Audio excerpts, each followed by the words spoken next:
Right. Good afternoon, ladies and gentlemen. I want to welcome you to Business Sustainability Series, BSS by Touchstone, in association with Master Skill Consulting. Thank you for joining us. My name is Tunde Ojo. I lead the team at Touchstone. Now, a little bit of a background will help us, particularly for those who are joining us this afternoon for the first time. Touchstone is a global idea, brand strategy, and communication consulting firm. We're in business to make our clients and their brands to be more successful in a complicated and changing marketplace. Now, BSS, Business Sustainability Series, is our initiative to dimension the key drivers of sustainable business growth in a world characterized by crisis, chaos, and complexity. We want to engage entrepreneurs, business leaders, and brand managers in their quest to finding solutions, not only to survive, but also to thrive. Once again, thank you for joining us. Thank you for joining this conversation.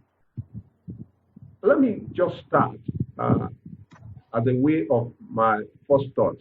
Maybe before that, let me take the liberty to welcome those who are joining us just recently. I can see Paul Igbinova, you're welcome. Tosin Oluyemi. Thank you very much. Thank you very much for joining us. Tosin Oluyemi is joining us, I know, from the United Kingdom. You're welcome. Raji Kazim is here. Tony is here with us. Abimbola Lano also. Oluwalanu Ojo Akintayo, and a host of others that will join us. Please, if I don't mention your name, please, and before I start my first thought, please just mute so that we don't need to do it ourselves. Just ensure that you keep your screen muted so that we can listen to the gentleman that we need to listen to. I can see Layomi Akpata, so many people, so many will be joining us this afternoon. Let me start by saying in 2015, a gentleman called Tom Goodwin, Senior Vice President of Strategy and Innovation at Havas Media, blogged on the TechCrunch, a digital economy news site. And I quote, Uber, the world's largest taxi company, owns no vehicles. Facebook, the world's most popular media owner, creates no content. Alibaba, the most valuable retailer, has no inventory. And Airbnb, the world's largest accommodation provider, owns no real estate. And he said, in exclaim, something interesting is happening. Now, a lot has happened since 2015.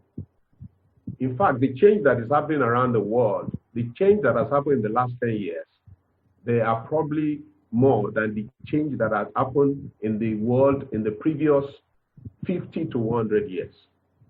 We are at the cusp of change, just like we have at our last edition when we spoke about change management.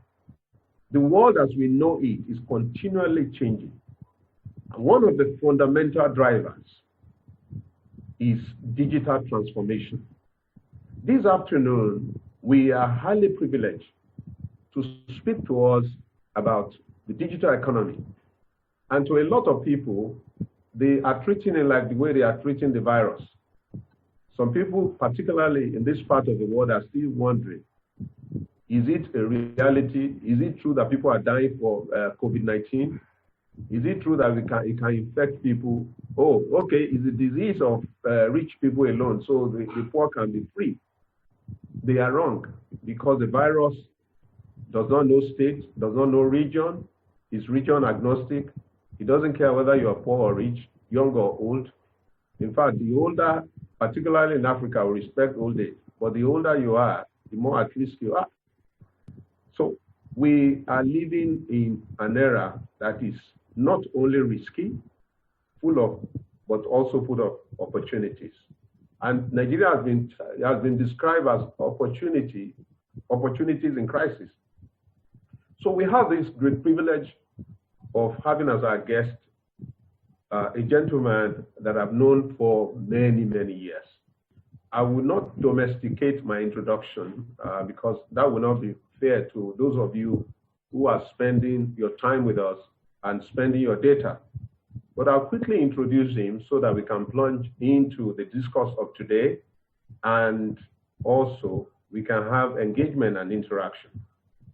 This is a gentleman that has spent about 12 years as a successful banker in an investment banking organization that was the bank at that time, International Merchant Bank. He spent 10 years career in banking industry, and then before he founded System Specs about 3 decades ago as a West African partner to Systems Union, UK, offering the Sun System suite of solutions. In the last decade, in the last 10 years, for those who don't know, and I know a lot of people don't know, System Specs has become a leader in the Nigerian payment space with its remitter solution. Even if you have not heard of System Specs before, you know of remitter, because you can't do any transaction with government or government related except you pay through that gateway. Remitter enables efficient and easy payments and collections of funds for individuals as well as corporate organizations on a single multi-bank platform. That is the advantage it offers. Remitter currently processes about $6 billion worth of transactions on a monthly basis. That is huge. Mr. John Obaro is a distinguished alumni of Ahmadu Bello University, the University of Lagos, and the Chief Executive Program, CEP3, of the Lagos Business School. He has served at various times on the board of Ministerial and Advisory Council on the Information and Communication Technology, the Institute of Software Practitioners of Nigeria, Computer Professionals Registration Council of Nigeria, CPN, and Governing Council of the National ICT Incubation Program, IDEA, and many more. This gentleman is a successful entrepreneur, and he has had entrepreneurial adventure in software development and architecture. He has attracted and continued to attract attention from both local and international quarters.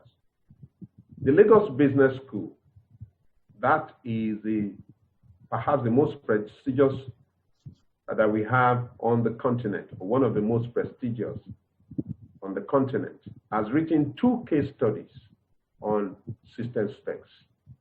Mr. John Obaro was recognized by FAT, Faith Foundation's Model Entrepreneur of the Year 2018, named in 2017 by Business Day newspaper among 50 most influential Nigerians, and has repeatedly been honored as the ICT Personality of the Year by several industry platforms.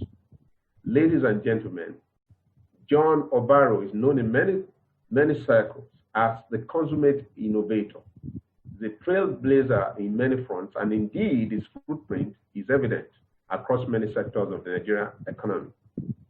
Ladies and gentlemen, join me to welcome a software architect of note, a strategic entrepreneur, a role model by every definition, a trailblazer, a consummate innovator, a humble philanthropist, Mr. John Tanimola Obaro, the Managing Director of System Specs. He will be speaking on the topic, the new normal, how to maximize opportunities in the digital economy. You're welcome, Mr. Obaro. Very good afternoon, everyone. Good afternoon. Can you see my screen now? That's right. We can. Just a minute. Okay. Thank you very much, Touchstone, Mr. Tunde Ojo, for giving me the privilege to share with a few of our friends on my thoughts on opportunities in the digital economy. I will be speaking for a few minutes and then we'll take some questions. So I want you to be as interactive as possible. And at the end of the hour, that all of us will be better educated. just a brief covering of what I'll do. We'll look at some statistics, have some understanding of what we mean by the digital economy, and then we also look at some emerging technologies. And then we look at some evolution. Sorry, Mr. Obaro, I'll be glad so that I won't need to interrupt you.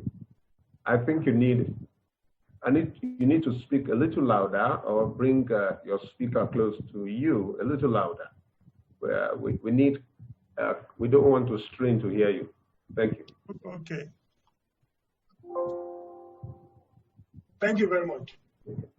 So I say, Eku Corona, and to encourage you that this too shall pass. Amen.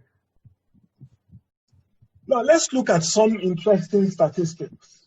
Nigeria has a population of a little over 200 million as at April 2020. 49% of these do not have access to soap and water. 55% do not have television. 58% live in rural areas without electricity.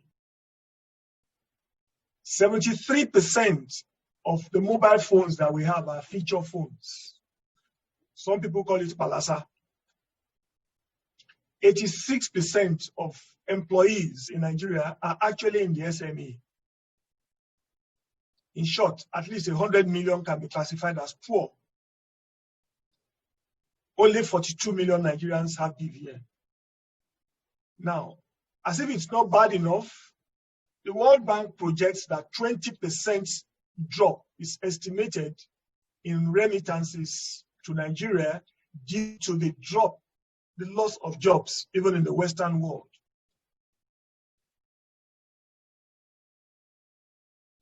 Now, about 83 million Nigerians live below 376 naira per day.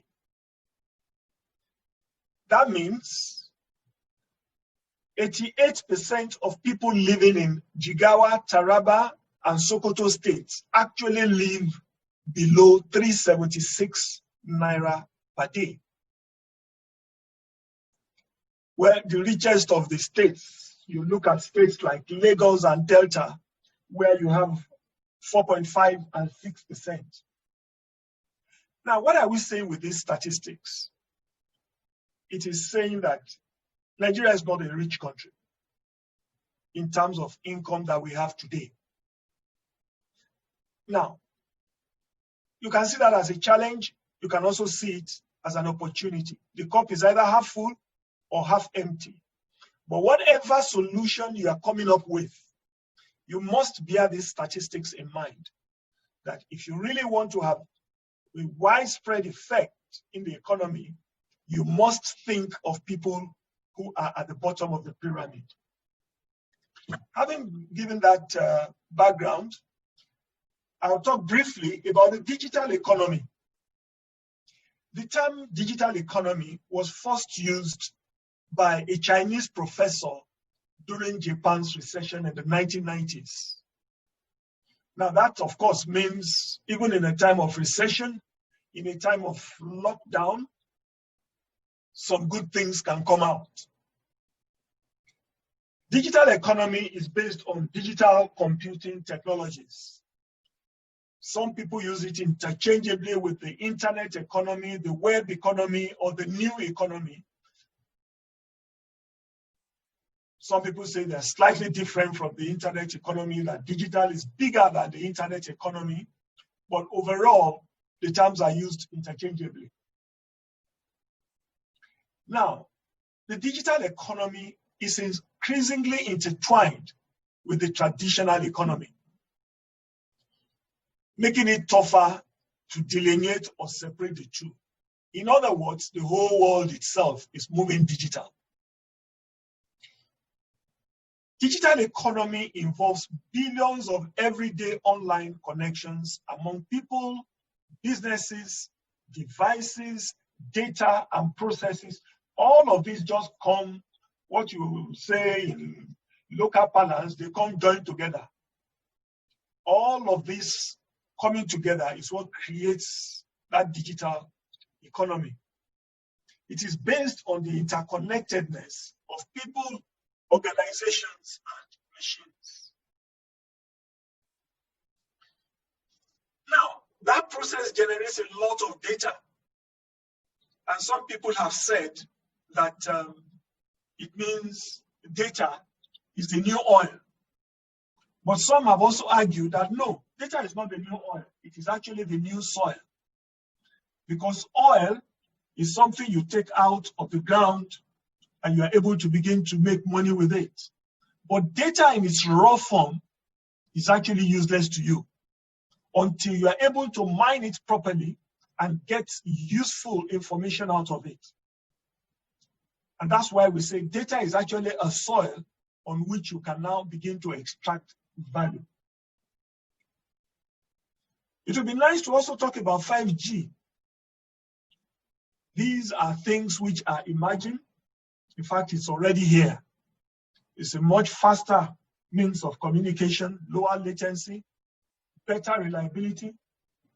Just as I pray and hope that with what we are doing today, we will not have technical interruptions. But the whole idea is that by the time you have 5G all over the place, it becomes a more reliable manner of communicating and transacting and doing business. We have RCS, which is Rich Communication Services. Some have been, proposed that this would likely replace SMS.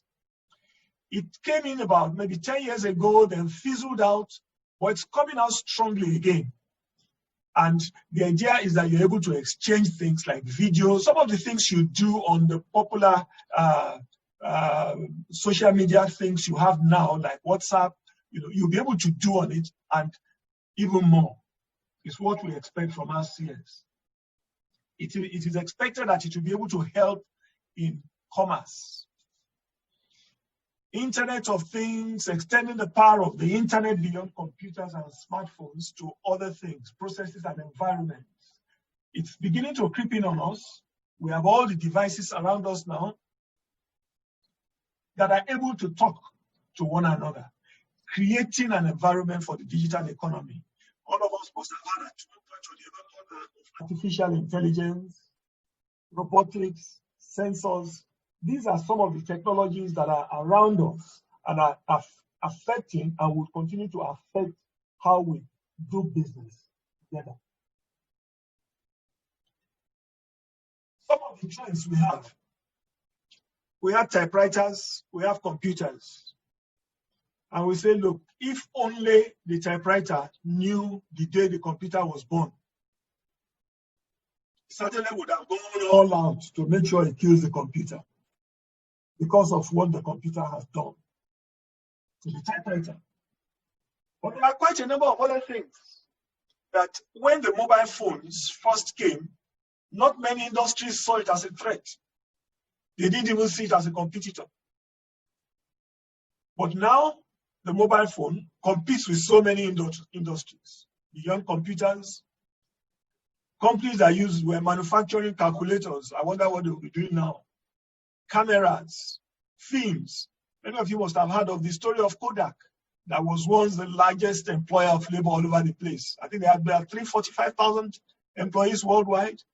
Okay. When the computers came, they didn't pay attention. They just assumed it was on a different field. I mean, mobile phones came. But today, they are no more. Music players, television, tape recorders, meteorologists, post offices. These are different sectors of the economy or professions that have suffered. Torchlights. People that were manufacturing torchlights, what are they doing today? Board game sellers, chairs, map. All of us would rather go on Google Map today. Watches and alarm clocks. Our teenagers no longer wear wristwatches. They all use their phone. Diaries. There was a time companies used to produce diaries and almanac at the end of the year. Bookshops. Amazon has pushed many of them off. Newspapers. And the irony is that the mobile phone was not even afraid to challenge its own mother, the computer.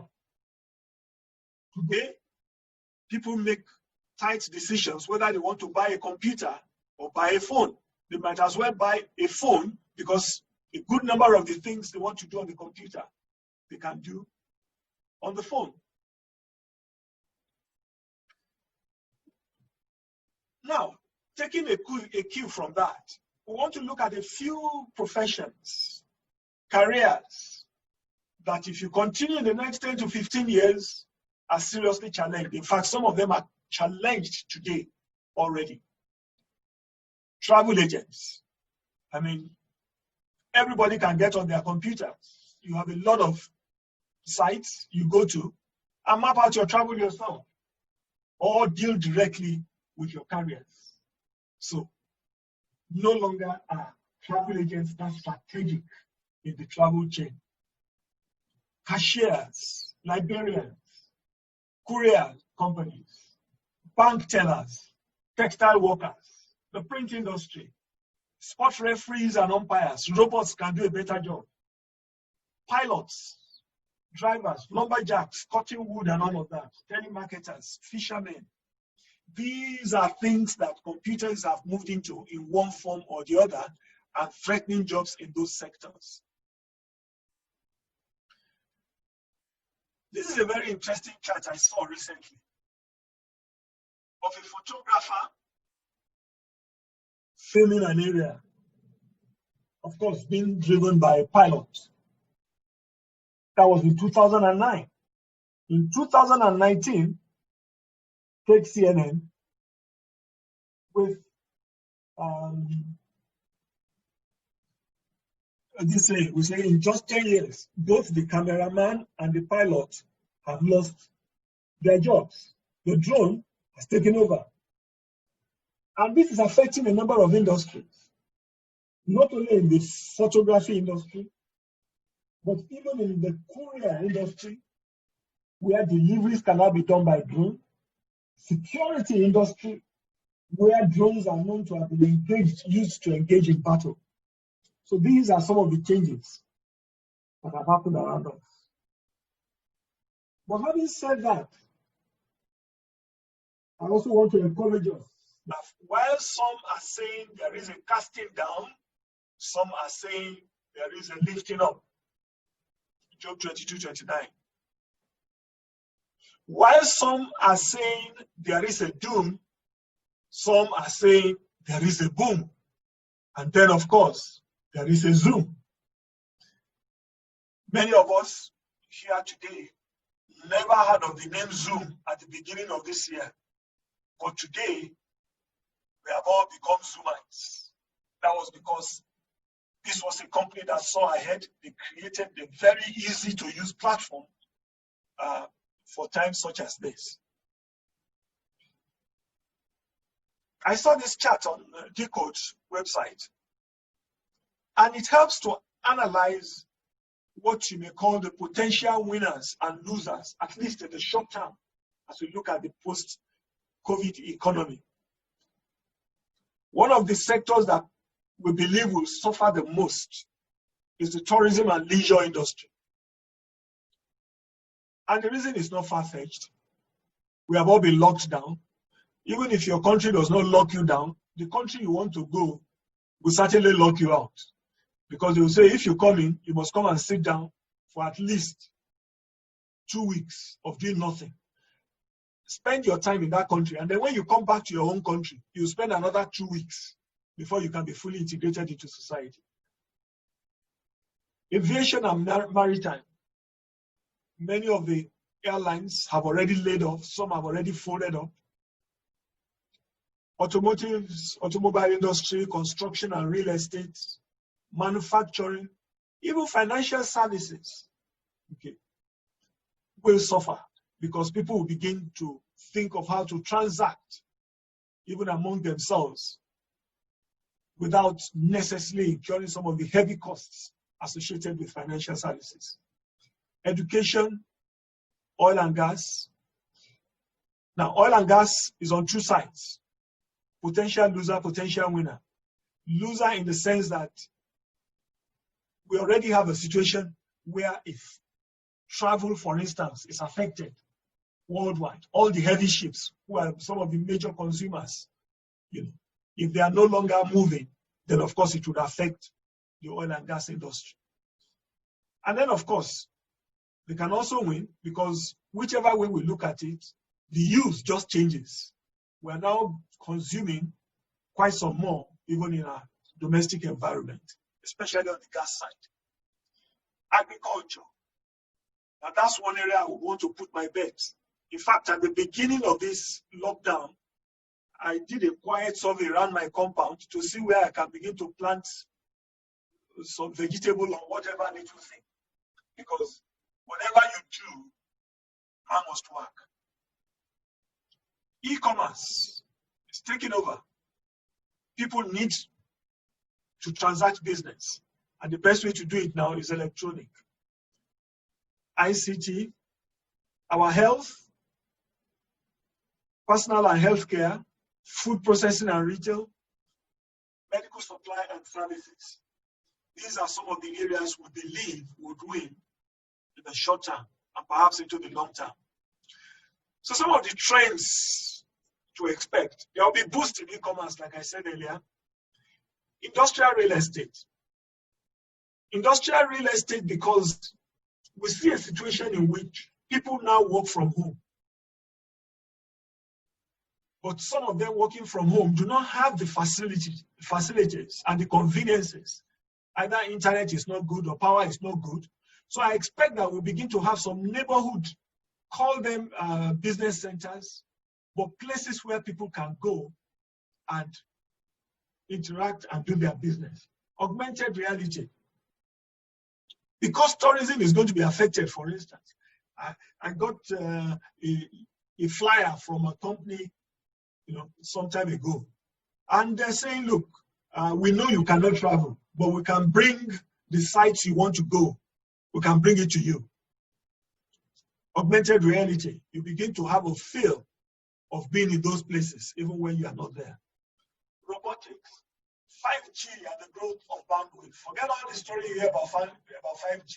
It is here to stay. The benefits are so overwhelming that we will not be able to stop it. Online groceries.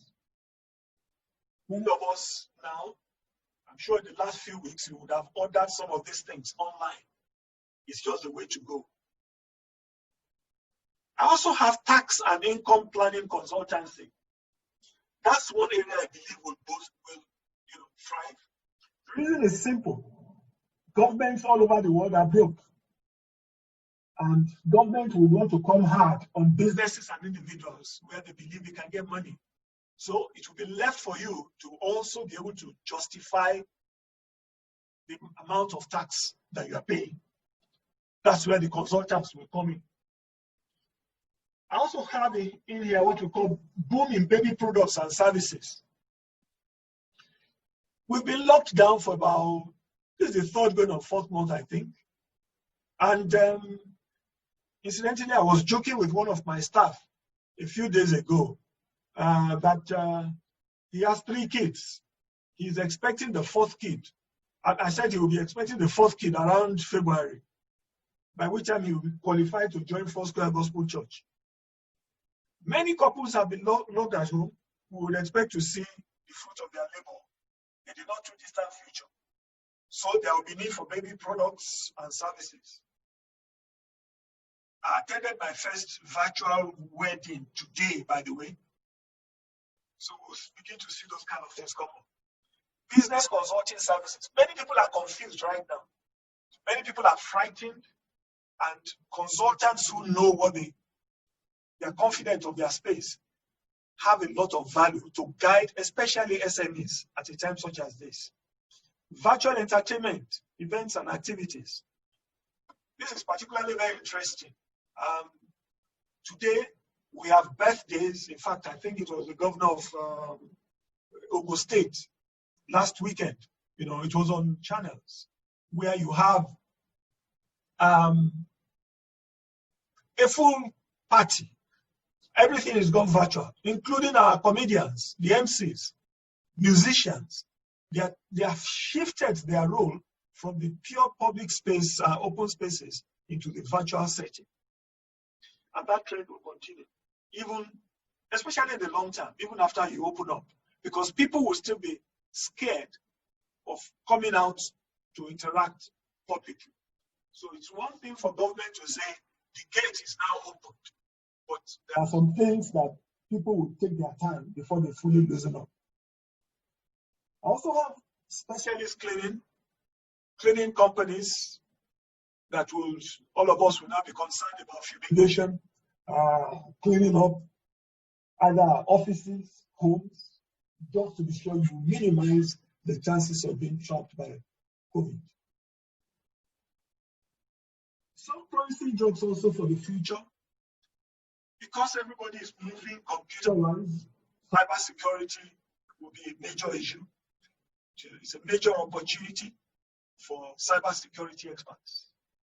This is because as some people are trying to do good with computers, some others are also looking for opportunities to exploit and destabilize systems.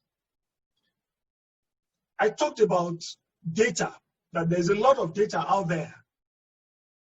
We need data scientists to help us to be able to bring out this meaning out of this data and be able to guide organizations on how to position, looking at the trend and analysis of their data. Robotics engineers, robots will be available in different sectors of the economy, from agriculture to manufacturing. Robots are taking over. So if you are thinking there's unemployment in play with the statistics, we might as well consider the population of robots, because they will be employed. Maybe they will get letter of employment or not is a different issue. Whether they will pay tax or not is a different issue. But robots will be in use. Marketing communication professionals have an opportunity. So the touchstones of this world, they have an opportunity to guide people to maximize and communicate the value of what they have. Delivery and logistics business.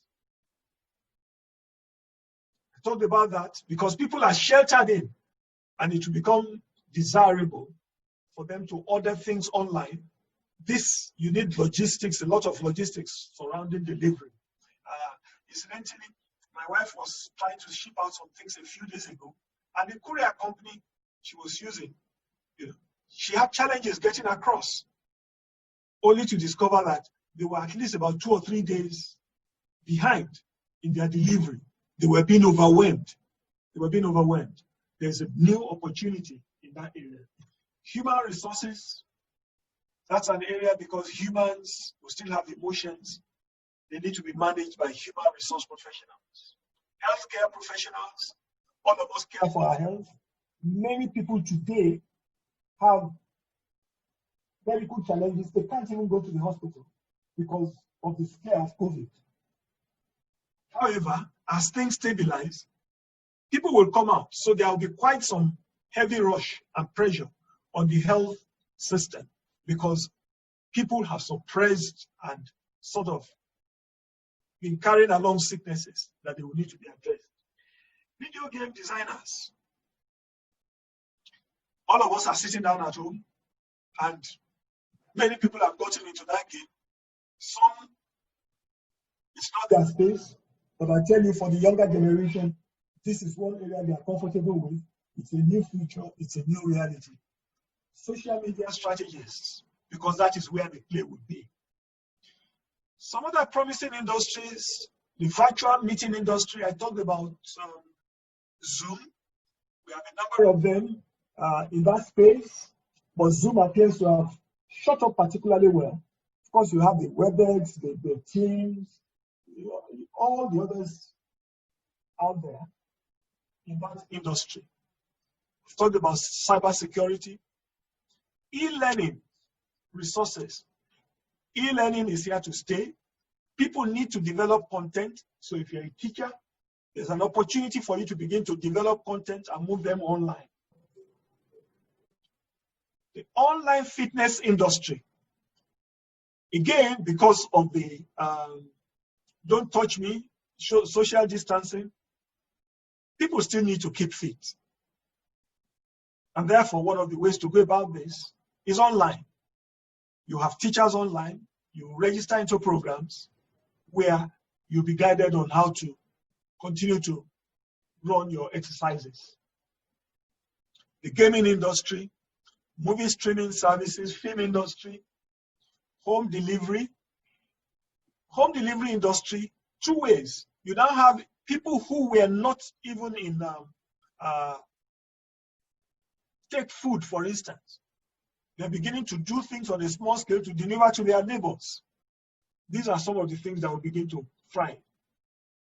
Legal services. Legal is a catch-22 situation. Computers are challenging that profession. A good portion of their jobs will be taken over by computers. McKinsey, in their study, estimated that about 23 to 25% of the work of lawyers can be done by computers. Having said that, especially immediately after the post-COVID, we see a situation in which there will be a lot of legal issues. I have a contract with you. You were supposed to have completed this job. You did not complete it. You are now telling me it was because of COVID. That's what you call two fighting. Lawyers will have a lot to do in that space.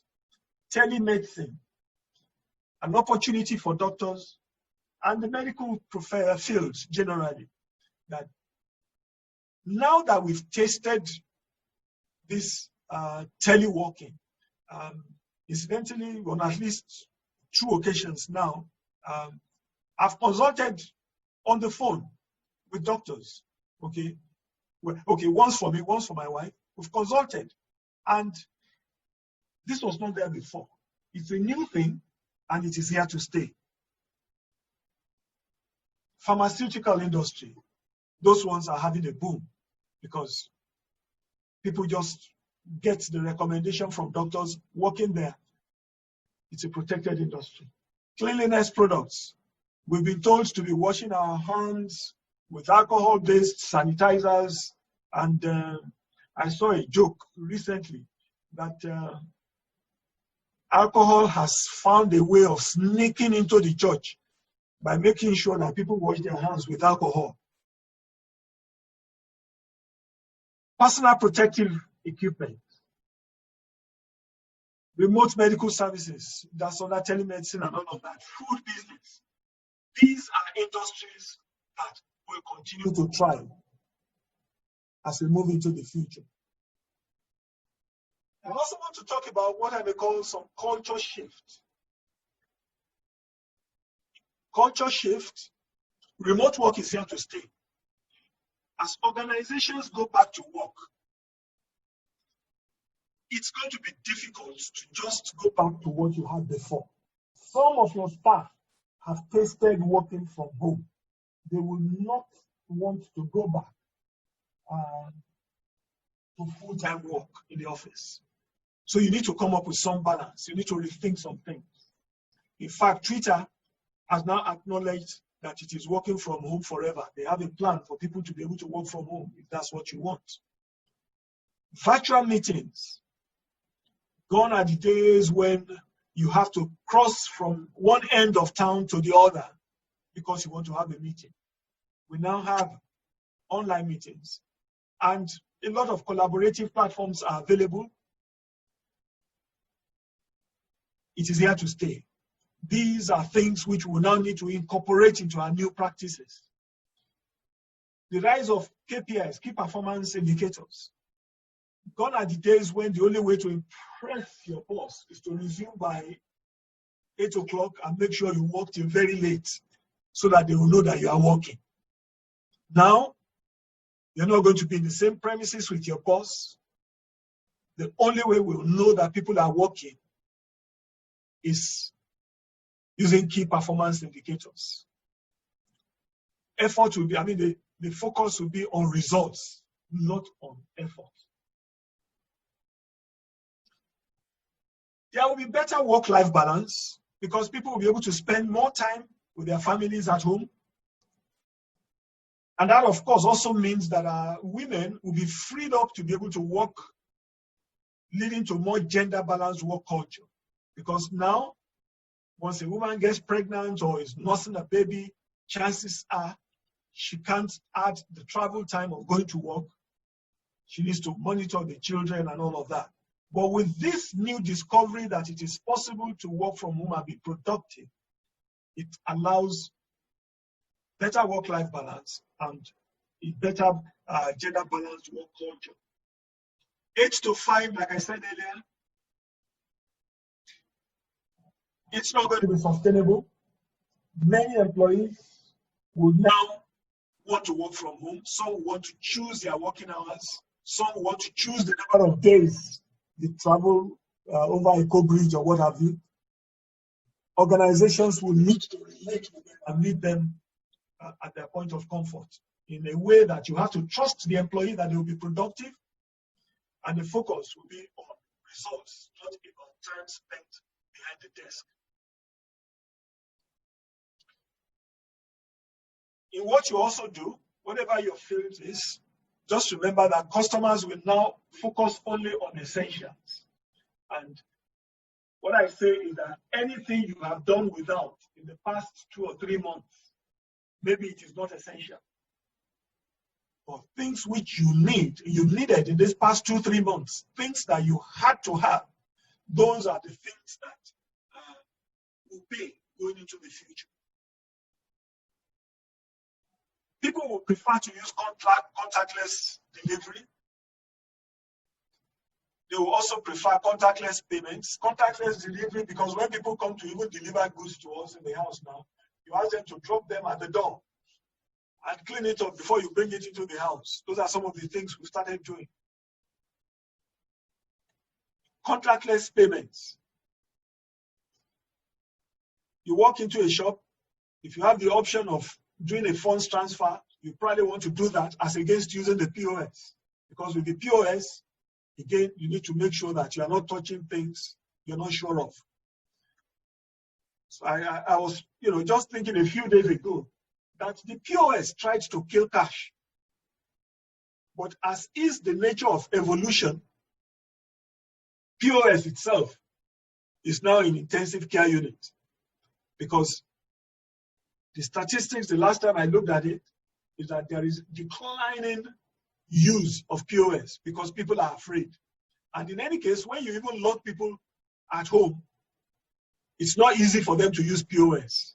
So you begin to look at other forms of electronic payment.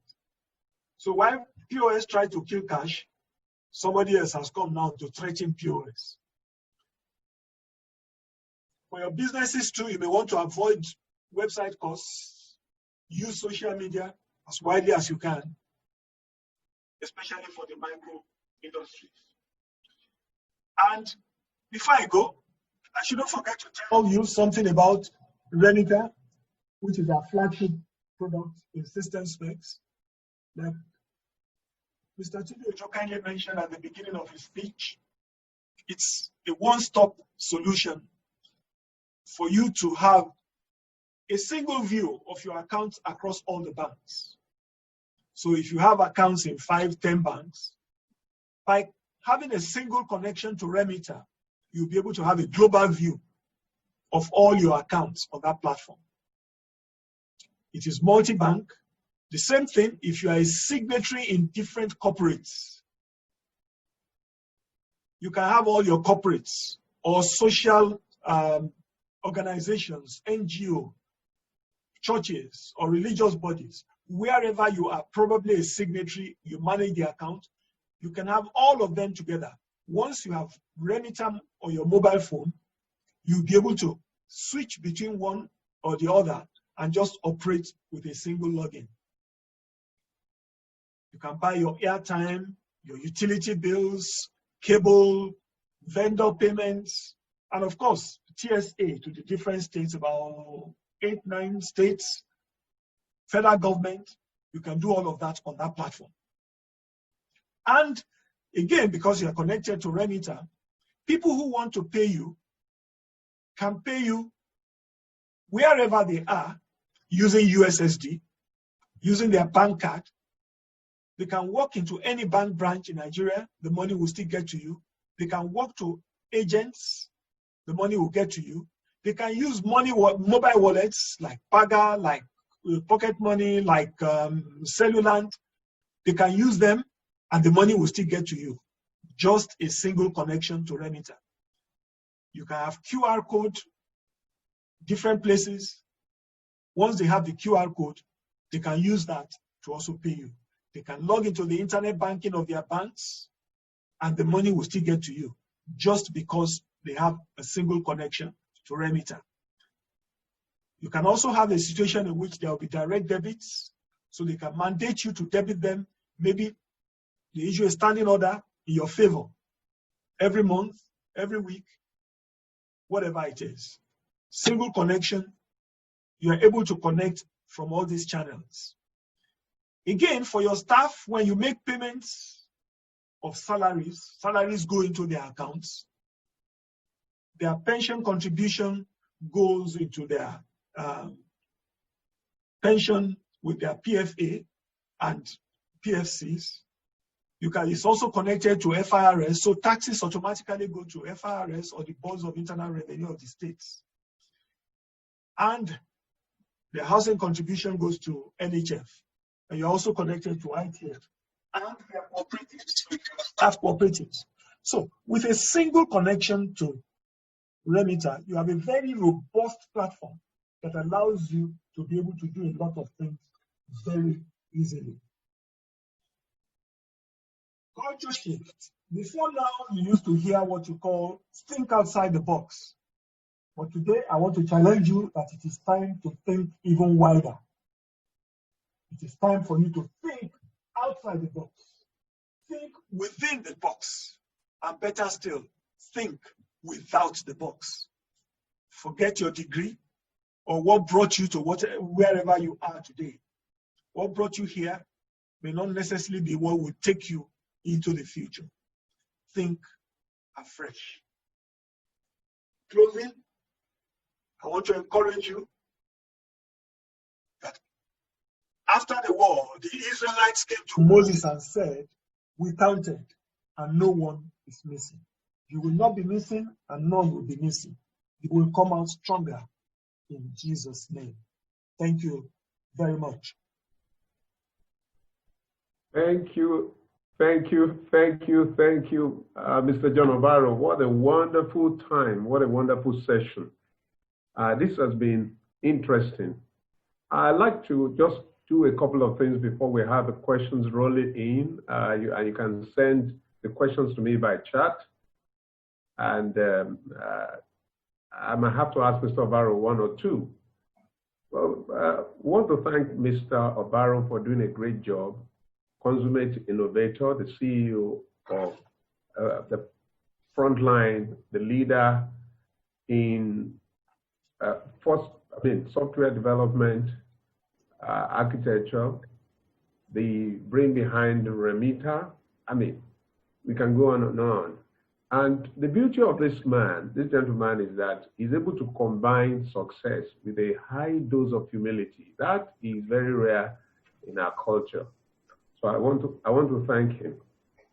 Mr. Obaro did a yeoman's job in telling us the origin and meaning of the term digital economy. And he then went into the statistics of the Nigerian situation, the crisis of poverty, and the opportunities. Nigeria has been described as a country with opportunities in crisis. Then he went into technologies, if you like, or devices that are dead on their way out. He mentioned typewriter and the rest of them. He spoke to all about the jobs that are on their way out, already gone. Then he moved into decoding the economics of COVID-19. What is here with the world? Some experts have said is not likely going to be a U curve, is likely going to be a W curve, in which it will come down, it will come up, it will come down. But Mr. Obaro gave us a word of hope that none of us will be missing. It's wearing the hat of both a software architect as well as that of a prophet. Thank you. Then he went into trends to expect. Then he dimensioned some promising jobs of the future, the jobs that have, so this is this is a session with a high utility value. You can see quite a whole lot in there. I spoke about some promising industries. Then he told us issues of culture shift, the shift that is already happening and some that will also follow. Then he finally ended with telling us the value proposition of Remita. And he's not just telling us of something that will be done. I think, it was Ford that said you can't build repetition on what you are going to do. It was Ford that told us. This is Remita, and I told you in my introduction, this is a payment solution that is grossing an average of $6 billion every month. So it's not a product for trial. It's a product that has started with done, not that something is going to be done. And we have that opportunity to interact with the product and be part of this success story. Culture shift also. And then the council think outside the box. But it will not be enough just to think outside the box. We need to think within the box. Before we start having interaction, because we've had a very, very great time, let me also quickly welcome some of the people. I may not be able to mention everybody's name, but we welcome them at the beginning. So I usually counsel that we come early because we want to welcome you. It's a gleam of delight to see you join us. Mr. Jeremiah Tonda is here. I happen to know him as Executive Director of System Specs. You're welcome. Sheya Devayo, Dada Olubenga, Tunde Ojo. Welcome Tunde. Otumba is here. That's how the best I could describe him. Edowaye Grace, Shegun Oyekon, Femi Fakolade, John Abe, Adegoke Talabi, Olukemi Lawansi, thank you. Raji Kazim is here. Toyin, Abimbola, Layomi Apata, Janet Upabi, Adewumi Alabi, all over from the United States. Good to see you. Ebenezer Andukwe Tosin, Wisdom Aserifa, Abibulai Bisiriyu.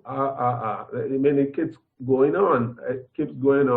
Ayode Biji, Adeolu Fadare, Grace Majekodumi, Moshope Folua, Yomi Martins, Yemi Shotade, Adefunke, Oluseyi Ojeni, Oluwaseun Apata, Ayomi Kwakintayo, Bright Sunday, Oladapo, Naomi Olamakinde, Lukman Ishola, Abayomi Layeni, Paul Igbinova, Udutola Abraham, Oluwadolapo, Infinite Note 5, that must be somebody using it.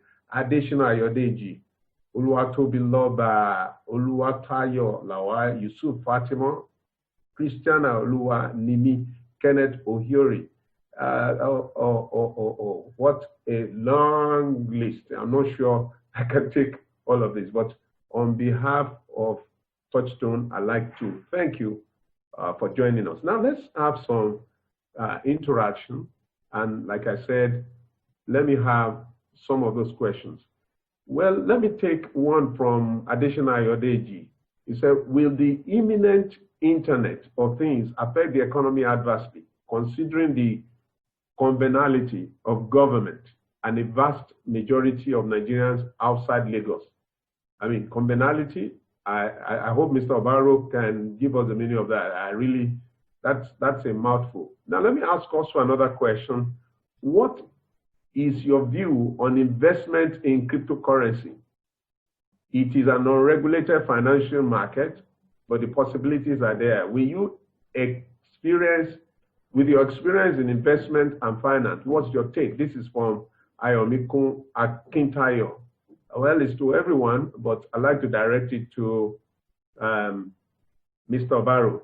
Then Dewumi Alabi is asking, so let's just have the first three questions. As a seasoned computer guru, how do you see the computer literacy training since computer usage has come to stay?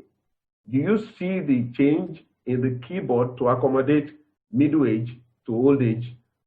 I'm sure he's going to answer that, but he said something, if I heard him very well, that what is already going to kill the computer is already here. The world has gone mobile. We're almost moving from e-commerce to m-commerce. But Mr. Obaro, can you please address these questions, and then I come up with some other ones because of our time. Thank you. Thank you, sir.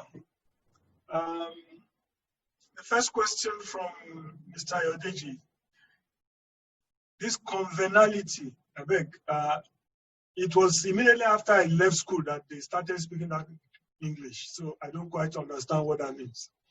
Now, Internet of Things, it's not imminent. It's here, actually, in different ways. I mean, we carry devices around us. Many of us, you have your Apple Watch, or there's this other one, Fitbit. Those are simple things we carry every day. You have many things around us, devices that are communicating without you even knowing. So it will not be asking for our permission.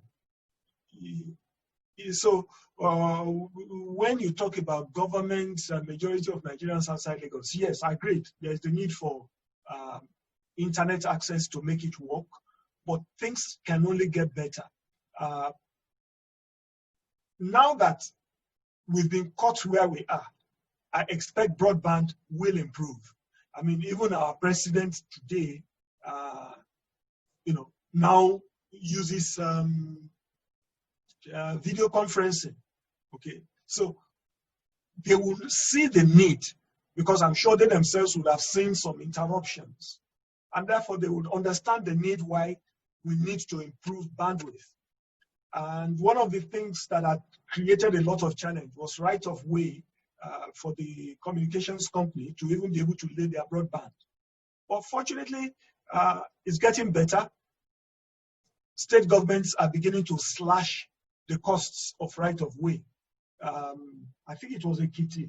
They reduced from 4-point-something million per kilometer or whatever to about 100 and something thousand.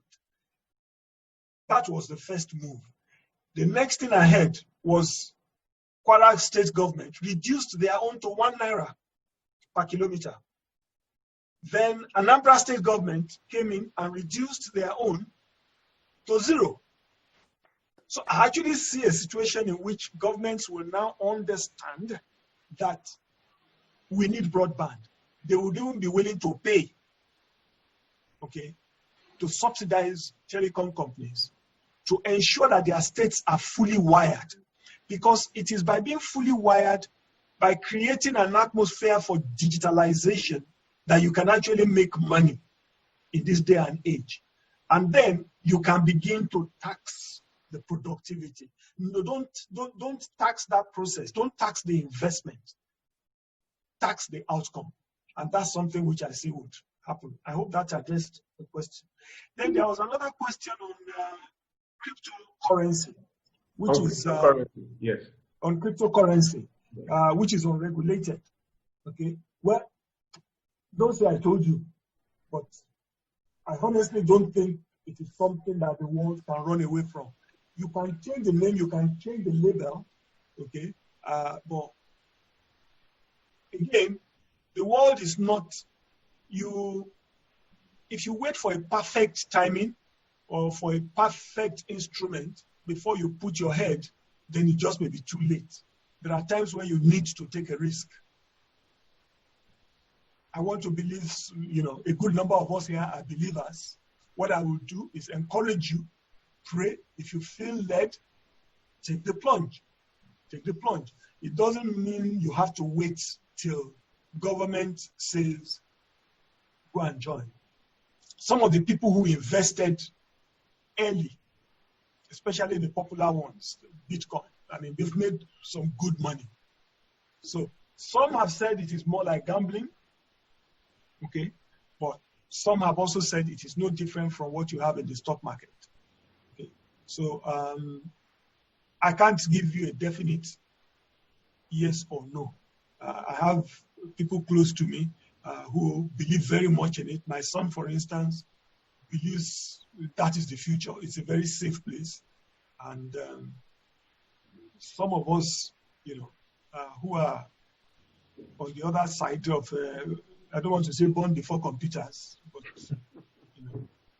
maybe a little more cautious with investments. But for the younger people, I think it's safe, personally. Then there was a question on literacy training. Yes. I can't remember what he was saying. I mean, what the question was. But yeah, I would ask, what's your take on, training, computer training? Training on computer, and I was trying to respond that perhaps mobile is going to take over. Well, the question is that since literacy training, as a seasoned computer guru, how do you see the computer literacy training since computer usage has come to stay? Do you see the change in the keyboard, or to accommodate middle age to old people? That is, people in your age and above, born before the computer. How will it be to make it easy for them, or you just advise them to go mobile? Well, I mean, for reasons of costs, many people go mobile, okay? Because most of the things you can do on the computer, you can do on the mobile. However, the computer, especially with the large screens, with larger boards, also have their own benefit. So nothing stops you from, I mean, many people have both anyway. You have computers, you have iPad, you have different mobiles. It depends on what you are comfortable with. But in terms of the use, you can begin to go on the net. There are different ways of educating yourself, of becoming literate. Is the language of the times. You really don't have a choice moving into the future. So there's a lot of free ware on the net. Just Google any topic you want, and you can get certifications in just about anything, even online. In fact, one of the concerns now is that all the foreign schools, our people, we send our children to the US, many of them, or Europe or Canada. Now they are sitting down at home in those countries to receive their education online. Nobody knows how soon the world will get over COVID. The projection is anything between 3 to 24 months. Okay. Now, if I'm going to send you abroad to go and sit down in a house to connect to the internet to be educated, you might as well sit down in Nigeria and get the internet from Nigeria. Okay. These are things that are beginning to happen. I know Harvard has even put out a number of their programs free. So you have lots of resources online by which you can get educated. Thank you. Thank you very much, Mr. Obaro. I want to say a word of thanks from all of us at Touchstone, the entire Touchstone team. We want to say a big thank you, and we hope that when we come again, there are a couple of other questions, but we want to keep pace with everyone that has joined us in keeping to time. It's 4:03 by my own time. And I want to say a big thank you for sparing your time, sparing your thoughts, sharing your thoughts, and illuminating us on the subject of the digital economy and the trends to come. And it's my sincere belief that all of us will take advantage of the world as we see it unveiling, the change that is holding the world by the gula foot so that we will not be left behind. On behalf of Touchstone team once again, I want to thank all of you that have been able to join us. Please kindly join us again next week, Saturday, same time, when we'll be bringing another distinguished guest, to speak on issues of relevance and interest to business. Thank you very much. Some people will be interested in your slides. So I think it's up to you. If Mr. Obaro shares his slides with us, we are going to have the slides. But that is his prerogative. Once again, thank you. Thank you very much for coming. God bless you. Thank you. Thank you, sir.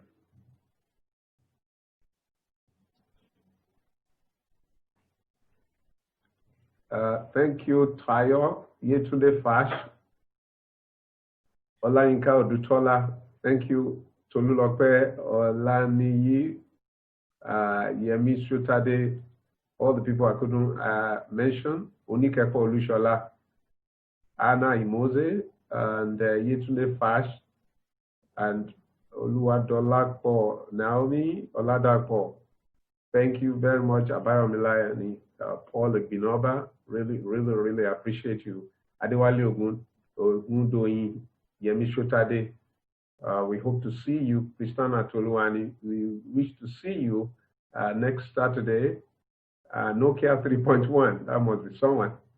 Okay, and I think I've mentioned virtually everybody. Thank you for coming. Thank you. Please.